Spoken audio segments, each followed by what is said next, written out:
Anyone who sets out to watch the western warblers will find themselves in the presence of beautiful birds in spectacular settings.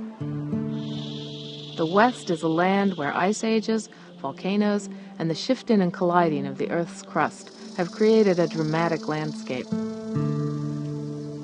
Mountain peaks rise into desert skies and shelter lush forests in their high altitudes, where trees come alive in the springtime with the music and color of warblers.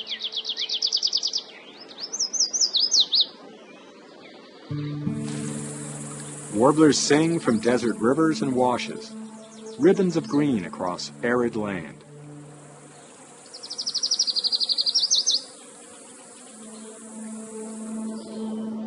In the Rockies and northwestern mountains, warblers live in towering forests of conifers and oaks.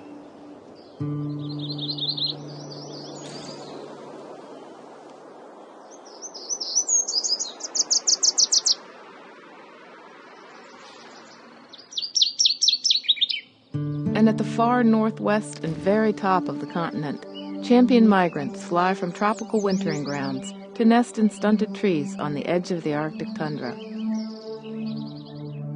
So hang on, here we go. You'll be joining me, Judy Feith. And also me, Michael Mail. Leaving the Arctic, we're on our way down to the southern border to begin our journey of watching warblers west. We're going to start here, with looks at some of the rarest and most difficult warblers to find in the U.S.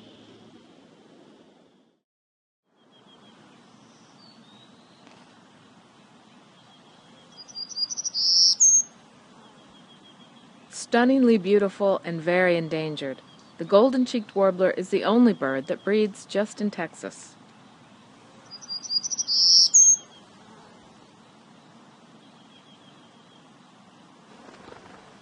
From their wintering grounds in Mexico and Central America, they follow mountains north to their breeding range in Texas, where they arrive by mid-March.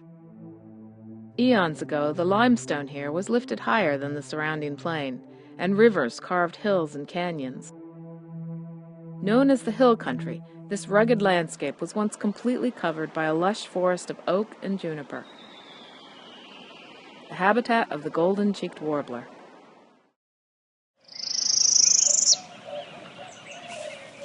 A small and spectacular warbler, the tropical Parrilla is an active forager across a very extensive range.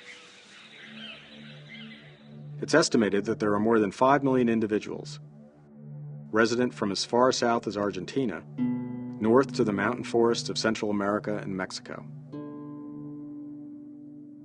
Only the most northern populations are migratory. These birds travel to Pacific Slope Mountains in Mexico and to live oak woodlands in South Texas. As with all migrants, they sometimes overshoot their normal range and are found rarely but regularly on the Texas coast, in the Hill Country, along the Devil's River, in Big Bend, and the year we were filming, in the Davis Mountains of West Texas.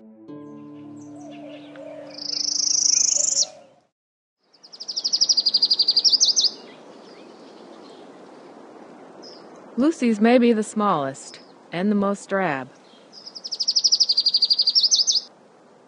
But this little bird braves the hottest, driest habitats of any North American wood warbler. It's at home in riparian woodlands of the desert Southwest, especially mesquite.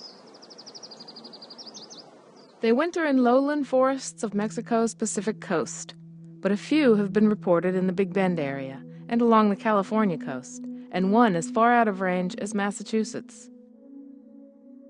Many make their short migration without stopping to arrive en masse on their breeding grounds in mid-March.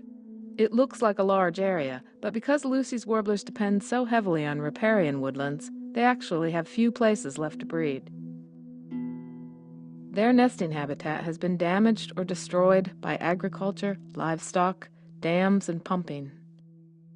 In many areas, they've been completely extirpated. Where healthy woodlands have been protected, nesting Lucys reach the highest densities of any North American warbler.